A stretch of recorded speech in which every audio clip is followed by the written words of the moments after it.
मैं हूं मैत्री और आप सुन रहे हैं विस्पर्स विद मैत्री। आज जो कहानी मैं आपके लिए लेकर आई हूं वो सिर्फ एक डरावनी घटना नहीं बल्कि एक ऐसी भयानक सच्चाई है जिसे सुनकर आपकी रूह कांप जाएगी। ये कहानी मुझे राहुल ने इंस्टाग्राम पर भेजी है, जो इस पूरे वाकये के चश्मदीद गवाह है। उन्होंने मुझे बताया कि कैसे उनके भाई अमन की जिंदगी एक भयानक साये के चलते नर्क बन गई। ये कोई मनगढ़ंत किस्सा नहीं, ये एक असली डर है जिसे राहुल ने खुद महसूस किया है। तो चलिए बिना देर किए बढ़ते हैं इस खौफनाक सफर की तरफ। उत्तर प्रदेश के फतेहपुर की बात है ये। मेरा भाई अमन हम सब भाई बहनों में सबसे अलग था। उसे शुरू से ही ट्रक ड्राइवर बनने का ऐसा जुनून था कि पूछो मत। हम सब घर वाले, मम्मी पापा भी कभी नहीं रोकते थे। कहते थे अगर पढ़ाई में मन नहीं लगता और ट्रक ही चलाना है तो चला ले, कोई बात नहीं। उसका सपना था बड़ा ड्राइवर बनने का, पूरे देश घूमने का, खुली सड़कों पर आजादी महसूस करने का। वो मुझसे अक्सर कहता था, राहुल जब मैं ट्रक चलाता हूं ना तो लगता है जैसे जिंदा हूं, जिंदगी की हर सांस महसूस होती है। 18 साल का होते ही वो एक ड्राइवर, जिसे हम यादव अंकल कहते थे, उनके साथ कंडक्टर लग गया। यादव अंकल उसे अपने बेटे जैसा मानते थे और अमन उनसे हर बारीकी सीखता था। कब गाड़ी रोकनी है, कब सोना है, कस्टमर से बात कैसे करनी है, सामान कैसे लोड अनलोड करना है, सब कुछ। 2022 आते आते यादव अंकल ने उसे ट्रक चलाना भी सिखा दिया था। यादव अंकल को 25-30 साल का अनुभव था। कुछ ही समय में अमन को ऑर्डर मिलने लगे। वो एक नई कंपनी में चला गया जहां उसे दूर दराज के इलाकों में भेजा जाने लगा। कभी मध्य भारत, कभी पूर्वी राज्य, पश्चिमी रेगिस्तान, तो कभी उत्तरी मैदान। हर बार अलग अलग जगहों पर। अमन अपनी लाइफ में बड़ा खुश था। एक दिन मालिक ने उसे बुलाया और कहा, देख भाई, एक बहुत बड़ा ऑर्डर आया है। पश्चिमी राज्य में उनकी कई कंपनियां हैं, वही सामान पहुंचाना है। अलग अलग शहरों में डिलीवरी करनी होगी। 7-8 दिन का ट्रिप है। पैसे अच्छे मिलेंगे, काम अच्छे से और टाइम पर करना। अमन खुशी से उछल पड़ा, यार पहली बार इतना बढ़िया ऑर्डर मिला है, नाम हो जाएगा। लेकिन फिर उसके दिमाग में एक शक आया, यार कहीं कुछ गड़बड़ ना हो जाए। एक बार यादव अंकल से बात करता हूँ, अगर वो साथ चलने को तैयार हो गए तो मालिक से भी बात कर लूंगा, एक से भले दो। उसने यादव अंकल से बात की और किस्मत से वो खाली थे। यादव अंकल बोले, ठीक है यार, अभी 10-15 दिन फ्री हूँ, चल लेते हैं तेरे साथ। अमन ने मालिक से बात की, सर यादव अंकल पुराने ड्राइवर हैं, अगर ये मेरे साथ चलें तो बढ़िया रहेगा। कभी ये चला लेंगे, कभी मैं। जो सैलरी आप मुझे दे रहे हैं उसी में से मैं इन्हें भी थोड़ा हिस्सा दे दूंगा। मालिक मान गया, ठीक है, अगर तुझे इतना मन है तो ले जा, मैं इनके लिए भी थोड़ा एक्स्ट्रा पैसा कर दूंगा। अमन और यादव अंकल दोनों खुश हो गए। 3 दिन बाद शाम के 6 बजे ट्रक में सामान लोड करके वे फतेहपुर से पश्चिमी राज्य के लिए निकल पड़े। पश्चिमी राज्य पहुंचने में उन्हें कोई दिक्कत नहीं हुई। पहली लोकेशन पर सामान अनलोड करते हुए अमन ने देखा कि जहां वे सामान उतार रहे थे वहां हवा में अचानक एक अजीब सी ठंड घुल गई थी, मानो तापमान एकदम से गिर गया हो। दूर कहीं कोई कुत्ता बेतरतीब तरीके से भौंक रहा था, जिसकी आवाज सुनकर दिल में एक अजीब सी बेचैनी होने लगी। फिर उसने देखा थोड़ी दूर पर एक धुंधली सी परछाई खड़ी थी। वो औरत जैसी दिख रही थी पर इतनी स्पष्ट नहीं थी। अमन को लगा कि वो उसे अजीब तरीके से घूर रही है। वो परछाई विधवा जैसी लग रही थी और उसकी गोद में एक बच्चा था जो जोर जोर से रो रहा था। वो बच्चे को बिना देखे ही हिलाकर चुप कराने की कोशिश कर रही थी और उसकी नजरें लगातार अमन पर जमी थी। उस परछाई के हाथ में एक काला कड़ा चमक रहा था जो सूरज की रोशनी में भी स्याह लग रहा था। अमन को थोड़ा अजीब लगा, पर उसने सोचा, छोड़ो यार, कोई यही काम करती होगी, हमें देख रही होगी। उसने इग्नोर किया और ट्रक में बैठकर यादव अंकल के साथ दूसरी लोकेशन के लिए निकल पड़ा। दूसरी लोकेशन पर भी सामान अनलोड करते समय अमन को लगा कि उसने कुछ ऐसी ही परछाई देखी है। इस बार उसे लगा कि आकृति कुछ ज्यादा साफ थी और उसके कानों में हल्की हल्की फुसफुसाहटों की आवाजें सुनाई देने लगी थी, जैसे कोई उसका नाम ले रहा हो, पर आसपास कोई नहीं था। उस परछाई ने भी हाथ में वही काला कड़ा पहन रखा था जो अजीब तरीके से चमक रहा था। अमन को लगा शायद उसे भ्रम हो रहा है, उसकी अपनी आंखें उसे धोखा दे रही हैं। तीसरी लोकेशन पर भी अमन को एक साया सा दिखा जो पलक झपकते ही गायब हो गया, पर उसकी परछाई अमन को अजीब तरीके से अपनी ओर खींचती लगी। इस बार अमन घबरा गया। उसे समझ नहीं आ रहा था कि ये क्या हो रहा है। अब ट्रिप के 7-8 दिन हो चुके थे। आखिरी लोकेशन पर सामान अनलोड करते हुए उसे वही डरावनी औरत पूरी तरह से साफ दिखी। उसने सोचा, यार ये है कौन, हर जगह कैसे मौजूद है। उसने यादव अंकल से पूछा, यादव अंकल, आज आखिरी लोकेशन पर सामान उतारते हुए मुझे एक औरत दिखी। वो सिर्फ यही नहीं बल्कि पिछली 7-8 लोकेशन पर भी दिखी थी। मैं हैरान हूं कि वो हर जगह कैसे थी। अंकल ने शायद उसे देखा नहीं था। उन्होंने कहा, यार हो सकता है तुझे जो दिखा वो सही हो। वो औरत इस कंपनी की कोई मालिक या सुपरवाइजर होगी।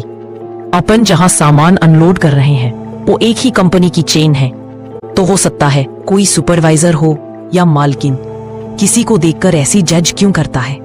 टेंशन मत ले, छोड़, चल अब खाना खाते हैं किसी ढाबे में और निकलते हैं। ढाबे पर खाना खाने के बाद यादव अंकल और अमन ट्रक में वापस आए। रात गहरा चुकी थी। तभी ढाबे का एक बूढ़ा बावर्ची अमन के पास आया और धीमी आवाज में बोला, बेटा इन रास्तों पर रात को ध्यान रखना, यहाँ कोई औरत नहीं दिखती, बस उसकी चूड़ियों की आवाज सुनाई देती है जो हवा में तैरती है और फिर गायब हो जाती है। अमन को यह सुनकर अजीब लगा, लेकिन उसने ध्यान नहीं दिया। यादव अंकल बोले, देख भाई, अब मैं रात में गाड़ी नहीं चला पाऊंगा, बहुत थक गया हूं, मैं पीछे वाली सीट पर सो जाता हूं। यादव अंकल को कमर में दर्द की शिकायत रहती थी, इसलिए उन्होंने दर्द की एक तेज गोली ली थी जो अक्सर लंबी यात्राओं पर ड्राइवर लेते हैं। इस गोली के असर से उन्हें गहरी नींद आ गई थी। ट्रक का केबिन बड़ा था, सोने के हिसाब से बना हुआ। रात के लगभग 10 बजे का समय था। यादव अंकल पीछे वाली सीट पर जाकर सो गए। अमन अब बढ़िया ट्रक चला रहा था। ट्रक स्टार्ट करने से पहले अमन ने नीचे उतरकर टायरों को एक बार जांचने का सोचा। टॉर्च जलाकर जैसे ही वो ट्रक के सामने पहुंचा, उसकी नजर एक टायर पर पड़ी। टायर पर काले हाथों के निशान थे, जैसे किसी ने गीली राख में हाथ डुबोकर उसे छुआ हो। और ठीक टायर के पास जमीन पर एक टूटी हुई चूड़ी पड़ी थी, बिल्कुल वैसी ही जैसी उस औरत के हाथ में चमक रही थी। अमन की रग रग में सिहरन दौड़ गई, दिल की धड़कन हल्की सी कांपी, पर उसने हिम्मत की और वो चूड़ी उठाकर बिना ज्यादा सोचे अपनी जेब में डाल ली। ट्रक अब सुनसान हाईवे पर दौड़ रहा था। हर तरफ सन्नाटा था और हवा में एक अजीब सी खालीपन की गूंज। यादव अंकल पीछे गहरी नींद में थे, उन्हें कुछ भी एहसास नहीं था। केबिन में रेडियो पर कोई धीमा गाना बज रहा था और अमन अपने ही ख्यालों में डूबा सड़क को एकटक देख रहा था। रात के 1:15 बजे का वक्त था। तभी बीच सड़क पर वो फिर दिखाई दी, वही औरत जो हर लोकेशन पर साये की तरह मौजूद थी। इस बार वो हाथ उठाकर सीधा ट्रक की तरफ इशारा कर रही थी। अमन ने बिना कुछ सोचे धीरे से ट्रक रोका। औरत पास आई। उसकी चाल धीमी थी मगर सीधी। उसने साफ साफ कहा, आपसे एक लिफ्ट मिल जाएगी, यहाँ से थोड़ी ही आगे मुझे किसी जरूरी काम से जाना है। मैंने आपको हमारी कंपनी में देखा है, अगर आप छोड़ देंगे तो आपका भला होगा। अमन थोड़ी देर तक उसे देखता रहा, फिर बोला, हाँ मैंने भी आपको 1-2 बार देखा है, बैठ जाइए, कोई दिक्कत नहीं। वो औरत घूम कर आई और ट्रक में धीरे से आकर बैठ गई। उसके हाथों में अब भी वही बच्चा था। अमन गाड़ी चला रहा था। पीछे यादव अंकल गहरी नींद में सोए हुए थे। थोड़ी देर बाद, लगभग 5-10 मिनट गुजरने के बाद, अमन ने उस औरत से पूछा, मैडम, वैसे आपका नाम क्या है? कहाँ रहती हैं आप? ये कंपनी आपकी ही है क्या? औरत ने कुछ नहीं कहा, बस चुपचाप बैठी रही। बच्चा अब भी उसके हाथों में था और उसकी नजरें सिर्फ सामने देख रही थी। अमन को थोड़ा अजीब लगा। सोचा शायद मैंने कुछ ऑकवर्ड पूछ लिया। फिर कहा, अच्छा कोई बात नहीं, यही बता दीजिए कि आप कहाँ जाना चाह रही हैं। औरत फिर भी कुछ नहीं बोली। अमन ने सोचा, छोड़ो, जहां उतरना होगा खुद ही बोल देगी, मैं अपना ट्रक चलाता हूं। उसने वापस गाना चालू करने के लिए हाथ बढ़ाया तो अचानक उसे एक झटका सा लगा। डर से वो थोड़ा घबरा गया। वापस से छू कर देखा, कोई झटका नहीं था, पर जो झटका लगा था वो ऐसा था जैसे करंट लगा हो। उसने दोबारा कोशिश की गाना बजाने की, पर गाना नहीं बजा। उसे बड़ा अजीब लगा, क्योंकि ट्रक में लगा टेप रिकॉर्डर अभी कुछ दिन पहले ही नया लगवाया था। खैर छोड़ो, इग्नोर करते हैं, सोचकर वो वापस से ट्रक चलाने में ध्यान देने लगा। अचानक उसने नोटिस किया ट्रक में एक अजीब सी बदबू भर रही थी, जैसे कुछ बहुत पुराना और मरा हुआ सड़ रहा हो। और वो औरत ना हल्के हल्के हिल रही थी। पहले 1-2 बार देखा तो लगा शायद अपने आप को एडजस्ट कर रही होगी या बच्चे को सुला रही होगी, लेकिन जब अमन ने उसे ध्यान से देखा तो महसूस किया वो बच्चे को सुला नहीं रही थी। बच्चा तो उसके दुपट्टे से ढका हुआ था और शायद सो रहा था। बच्चे की शक्ल कहीं दिखाई नहीं दे रही थी। अमन ने उस औरत से पूछा, क्या हो गया? आप ठीक तो है ना? ऐसे क्यों हिल रही हैं? वो औरत कुछ नहीं बोली। उसकी आंखें एक बार भी झपकी नहीं थी, बस लगातार सामने देखती रही। अमन को अपने मुंह में एक अजीब सा स्वाद आने लगा था, जैसे खून का हो। उसकी त्वचा पर रोंगटे खड़े हो रहे थे। उसे लग रहा था जैसे ट्रक के अंदर की हवा ठंडी और भारी होती जा रही है। उसकी सांसों से हल्की हल्की भाप निकल रही थी। अमन का मन किया वो एक बार उस बच्चे का चेहरा देखे, शायद देखने से ये डरावना एहसास कम हो जाए। धीरे से उसने बच्चे के चेहरे पर रखा दुपट्टा हटाया। दुपट्टा हटते ही एक तेज सड़ने की बदबू उसके चेहरे पर आ टकराई, जैसे कोई पुराना मरा हुआ शरीर अभी अभी गलने लगा हो। अमन का दम घुटने लगा। फिर उसकी नजर बच्चे के चेहरे पर पड़ी और वो एक पल में सुन पड़ गया। बच्चे का चेहरा जैसे किसी ने जला दिया हो। न मांस दिख रहा था, न कोई भाव, बस पत्थर जैसा सख्त चेहरा और 2 खुली बड़ी बड़ी आंखें जो उसे घूर रही थी। अचानक बच्चे की गर्दन ऐसे मुड़ी जैसे कोई गुड़िया हो जिसका सिर पकड़कर घुमा दिया गया हो। उसकी आंखें अब सीधी अमन को घूरने लगी और उसके गले से निकली एक घुटती हुई भारी सी आवाज। अमन का दिल एक पल को थम गया। उसे समझ आ गया ये बच्चा जिंदा नहीं है। अमन ने झटके से ट्रक रोका। उसका मुंह सूख गया था। कांपते हुए बोला, मैडम आप ट्रक से उतर जाइए, ये ठीक नहीं है। मुझे लगता है आपको यहाँ नहीं रहना चाहिए। वो औरत धीरे से मुस्कुराई, फिर बोली, आपकी बड़ी मेहरबानी होगी, थोड़ी आगे और चल लीजिए ना। और जो नजरों से उसने देखा, अमन की हिम्मत वही टूटने लगी। उसने फौरन ट्रक चालू किया। पीछे देखा, यादव तो अंकल अब भी गहरी नींद में थे। यादव अंकल उठिए ना, थोड़ा देखिए क्या हो रहा है। लेकिन कोई जवाब नहीं मिला। अमन की सांसें फूलने लगी। उसने ट्रक की रफ्तार बढ़ा दी और तिरछी नजर से देखा। वो औरत अब भी वैसे ही बैठी थी, हल्के हल्के हिल रही थी, आंखें ऊपर किए हुए। अब उसके होंठ भी कुछ बड़बड़ाने लगे थे। बच्चा अब भी खुली आंखों से घूर रहा था। अमन की आंखों में अब सिर्फ एक ख्वाहिश थी, जल्दी से उस औरत की मंजिल आए और वो इस ट्रक से उतर जाए हमेशा के लिए। लेकिन 5 मिनट हो गए, 10 मिनट हो गए, 15 मिनट भी, और वो औरत अब भी कुछ नहीं बोल रही थी। बस उसी तरह लगातार बड़बड़ाए जा रही थी। रोक दो, मेरी लोकेशन आ गई है, मुझे यही उतरना है। ऐसा कुछ भी नहीं कहा उसने। अमन ने ट्रक थोड़ा धीमा किया और सीधा पूछा, मैडम आप बता दीजिए ना, आपको कहां पर उतरना है? आपका बच्चा मरा हुआ है। ट्रक के अंदर अब तो बदबू बर्दाश्त से बाहर हो रही है। उतर जाएंगी तो अच्छा रहेगा। वो औरत फिर भी चुप रही, एक शब्द भी नहीं बोला। अमन को ऐसा लगने लगा जैसे कोई चीज उसके चारों तरफ धीरे धीरे कस रही हो। उसकी सांसें तेज हो रही थी और अंदर से एक अजीब सी ठंड उठ रही थी। उसने फिर कहा, मैडम आप ट्रक से उतर जाइए वरना मुझे जबरदस्ती करनी पड़ेगी।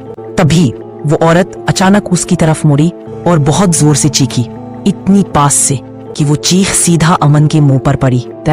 बहुत धीमी स्पीड से चल रहा था।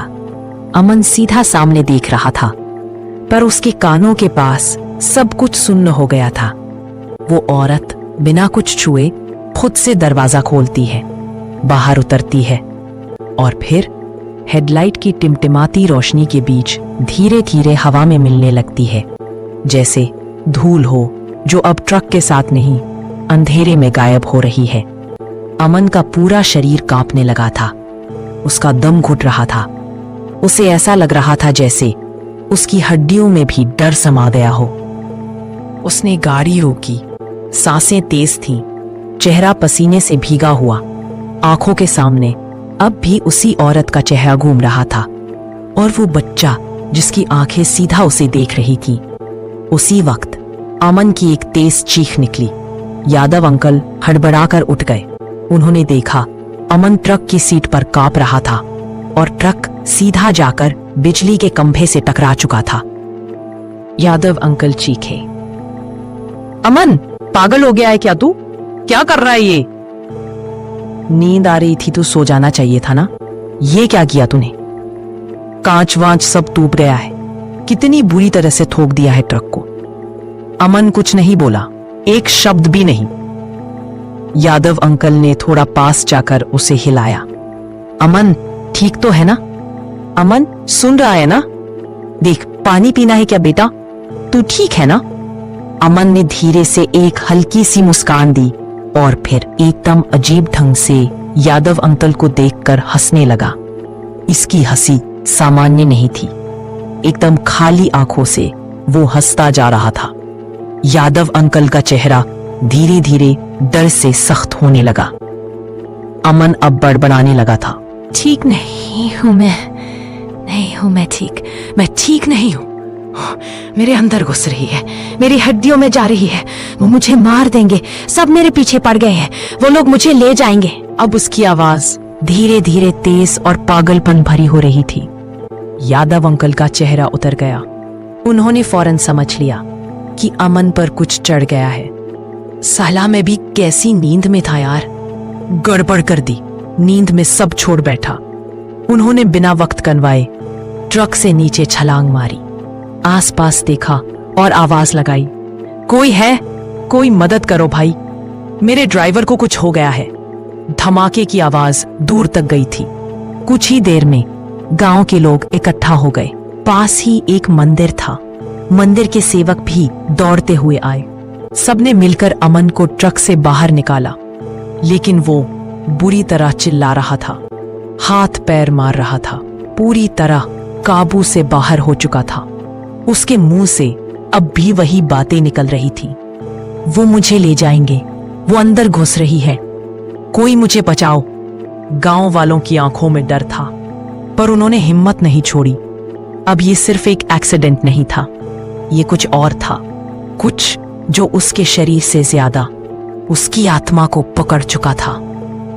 गांव वालों ने मिलकर अमन को उठाया और उसे पास के पुराने शिव मंदिर में ले जाया गया। वहां एक बहुत बड़ा शिवलिंग था। मंदिर का पानी जो शिवलिंग पर चढ़ाया जाता था, उसमें से थोड़ा अमन को पिलाया गया, थोड़ा उसके ऊपर छिड़का गया। मंदिर के पीछे जहां पुजारी जी रहते थे, वहां से वो भी दौड़ते हुए आए। उन्होंने अमन के पास बैठकर कुछ मंत्र पढ़े। धीरे धीरे सब कुछ थोड़ा शांत होने लगा। अमन का शरीर अब भयानक बुखार से तप रहा था और फिर वो धीरे धीरे बेहोश सा हो गया।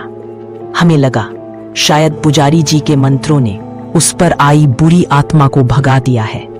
सबकी सांसें थोड़ी सामान्य हुई, लेकिन हमें नहीं पता था कि जो आत्मा उसके साथ आई थी वो इतनी पुरानी और इतनी जिद्दी थी कि सिर्फ कुछ देर के लिए दबी थी, निकली नहीं थी।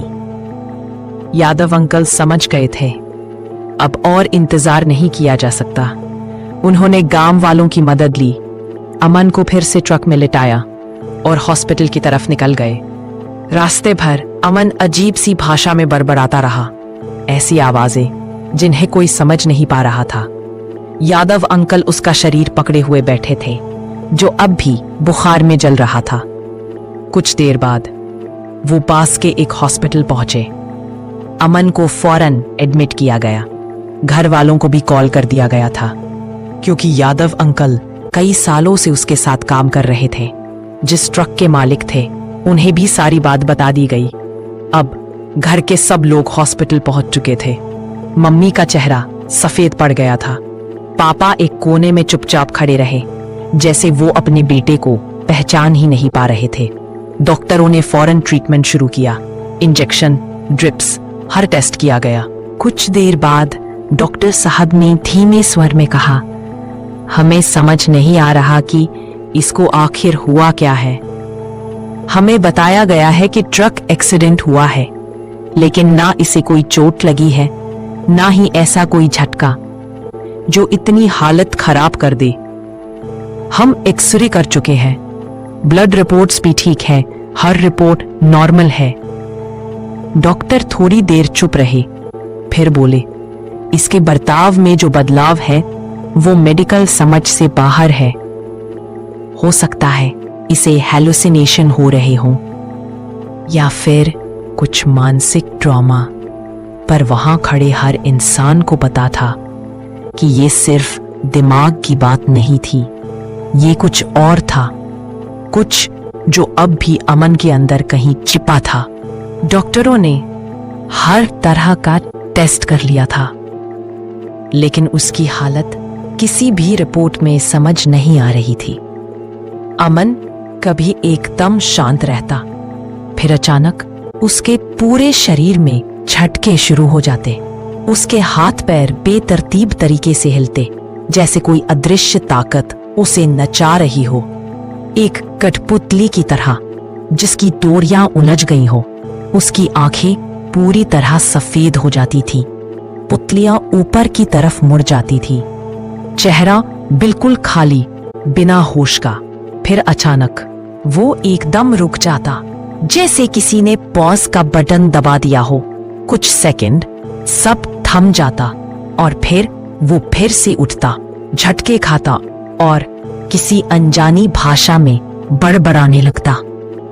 परिवार के लोग, मम्मी पापा, भाई बहन जब उससे कुछ पूछते तो वो रोते हुए कहता, वो मुझे ले जाएंगे, मुझे बचा लो, वो मुझे मार डालेंगे, वो मुझे नहीं छोड़ेंगे, वो मेरा पीछा करते हैं। डॉक्टरों ने अपनी तरफ से सब किया, इलाज अच्छे से हुआ। कुछ दवाइयों के बाद उसका बड़बड़ाना थोड़ा कम हो गया। 15 दिन बाद उसे हॉस्पिटल से डिस्चार्ज कर दिया गया। अब वो शांत था, बहुत ज्यादा शांत, पर खाना नहीं खाता था, एक रोटी, वो भी मुश्किल से। पानी का एक गिलास सारा दिन में, बस उतना ही काफी था उसके लिए। घर लौटने के बाद अमन की जिंदगी में एक अजीब सी खामोशी उतर आई थी। वो घंटों खाली दीवारों को घूरता रहता, जैसे किसी का इंतजार कर रहा हो। अब उसे आईने से नफरत हो गई थी, खुद की परछाई देखकर चौंक जाता। कभी कभी उसे लगता था कि उसका चेहरा धीरे धीरे बदल रहा है। आईने में अपनी आंखों में एक अजीब सी चमक दिखती थी जो उसकी नहीं थी। कहीं से अगर किसी बच्चे के रोने की आवाज आती तो वो एकदम कांप जाता और कई बार खुद को चोट पहुंचाने की कोशिश करता था। कुछ ही दिनों बाद हम सब ने महसूस किया कि अब डर सिर्फ अमन में नहीं है, अब वो हमारे घर के अंदर भी आ गया है। रात में अमन कहता, मम्मी, ये खिलौना अपने आप हिल रहा है, मुझे लगता है। कोई रात को मेरी छाती पर बैठता है। रसोई से जले हुए दूध की अजीब सी बदबू आती थी और एक दिन हमने शीशे पर कुछ छोटे छोटे पंजों के निशान देखे, जैसे किसी छोटे बच्चे के हों। वो बच्चा जो कभी बोलता नहीं था, अब हमारे घर की दीवारों में घूम रहा था। अमन ने एक छोटी सी डायरी रखनी शुरू कर दी थी। ना उसमें कोई तारीख होती थी, ना कोई पूरा वाक्य, बस कुछ टूटे हुए जुमले और कुछ अजीब अनजाने सिंबल्स। जैसे उसका बच्चा अब मेरी सांसों में है, वो मुझे खींच रही है, उसकी आग ठंडी है। जब मैंने वो डायरी देखी तो कुछ भी समझ नहीं आया। हर पन्ना जैसे किसी दूसरी दुनिया की भाषा में लिखा हो। मैंने उन सिंबल्स की तस्वीरें खींच ली और उन्हें लेकर गांव से कुछ दूर एक तांत्रिक बाबा के पास गया। वो बाबा देख नहीं सकते थे, लेकिन कहते हैं उनकी नजर अंदर की चीजें पढ़ लेती है। जैसे ही उन्होंने वो सिंबल्स छुए, वो कुछ पल शांत हो गए। फिर उन्होंने कहा, बेटा, ये निशान किसी साधारण आत्मा के नहीं हैं। ये एक पुरानी विधवा तांत्रिक आत्मा के हैं। नाम है चंपा। राजस्थान के डाभा गांव से जुड़ी है ये आत्मा। करीब 40 साल पहले एक विधवा औरत को अपने बेटे की बलि देने के झूठे इल्जाम में जिंदा जला दिया गया था। उसका बच्चा बीमारी से मरा था, लेकिन लोगों ने कह दिया उसने तंत्र विद्या में उसे चढ़ा दिया। जब वो जल रही थी तो उसके आखिरी शब्द थे, जिस बच्चे को मुझसे छीना गया, अब मैं हर माँ की कोख से उसे वापस लूंगी। मैं सन्न था। मैंने बस इतना पूछा, बाबा कोई उपाय है क्या? बाबा बोले, एक ही तरीका है, दूर्वा घास, नींबू, भभूत और काल शक्ति की राख। इनसे एक विधि होती है जो थोड़ी देर के लिए रोक सकती है। लेकिन फिर उनकी आवाज थोड़ी धीमी हुई, पर सुन बेटा, अगर उसने तुझे अपना मान लिया है तो कोई भी उपाय उसे पूरी तरह नहीं रोक पाएगा। वो सिर्फ देर करेगा। उसी वक्त मुझे एहसास हुआ वो आत्मा अमन से बदला लेने नहीं आई थी, वो उसे अपना बनाना चाहती थी। उसे उसका शरीर चाहिए था, जैसे इसका बच्चा कभी उसे चाहिए था। और ऐसे ही करते करते 3 महीने बीत गए। धीरे धीरे हमें ये समझ आने लगा कि वो औरत अमन की ऊर्जा चूस रही थी। हर दिन थोड़ा थोड़ा करके उसे कमजोर बना रही थी, जैसे किसी चीज का इंतजार हो कि कब वो पूरी तरह टूटे, कब वो तैयार हो अपने साथ ले जाए।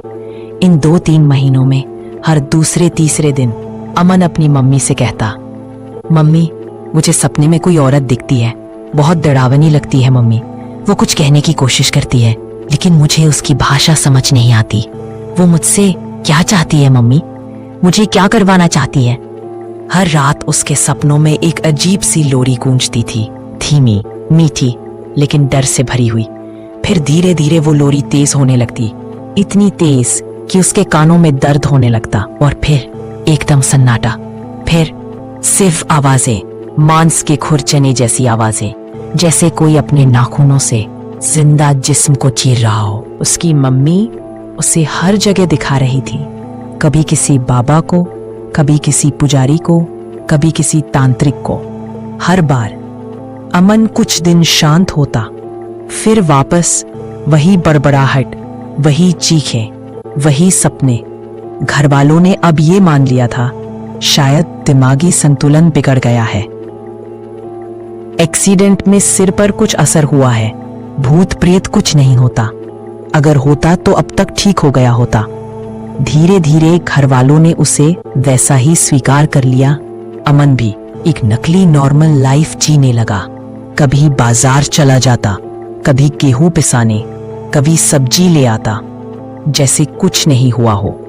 लेकिन उसकी आंखों में अब भी वही परछाई थी, वही इंतजार जो हर बार सपने में आता था, अब जागती आंखों में भी बसने लगा था। ऐसे ही एक दिन अमन बाजार से सब्जी लेकर लौट रहा था। रास्ता एकदम खाली था, ना कोई गड्ढा ना कोई गाड़ी, पर फिर भी उसकी बाइक अचानक बुरी तरह से स्लिप हो गई। घर वाले फिर से उसे हॉस्पिटल लेकर भागे। इस बार लगभग 3 दिन तक अमन बेहोशी की हालत में रहा। तीसरे दिन जब होश आया तो उसने मम्मी से कुछ नहीं कहा, बस उसकी आंखें लगातार एक ही जगह देख रही थी, अपनी दराज की तरफ। मम्मी ने धीरे से वो दराज खोली और वो चीज देखकर उनके हाथ कांपने लगे। अंदर रखा था वही काला कड़ा जो उस औरत के हाथ में था। किसी को नहीं पता वो वहां कैसे आया, क्योंकि अमन को कभी उस कड़े के साथ नहीं देखा गया था। और यादव अंकल ने भी कहा, मैंने ऐसा कुछ कभी नहीं देखा। फिर अमन ने धीरे से कहा, मम्मी पापा, वो औरत जो सपने में आती है वो मुझे रोड पर भी दिखी थी। हाथ में वही बच्चा था। बहुत डरावना था उसका बच्चा। उसने मुझे देखते ही उसे मेरे मुंह की तरफ फेंक दिया था। मैं डर के मारे ब्रेक मार दिया और बाइक फिसल गई। वो मुझे मार देगी ना मम्मी, क्यों मेरे पीछे पड़ी है वो औरत? आप लोग उसे भगा क्यों नहीं देते? घर वाले अब भी यही सोच रहे थे कि शायद ये सब उसके दिमाग की बीमारी है, लेकिन जो सच्चाई थी वो अब तक आप भी समझ ही चुके होंगे। अमन का इलाज इस बार करीब 6-7 दिन चला और फिर अगले ही दिन हमने तांत्रिक बाबा को बुलाया। बाबा ने आते ही अमन को ध्यान से देखा, कुछ देर उसकी नब्ज थामी, फिर बहुत धीमे से कहा, इसने अब उसे पूरी तरह अपना लिया है।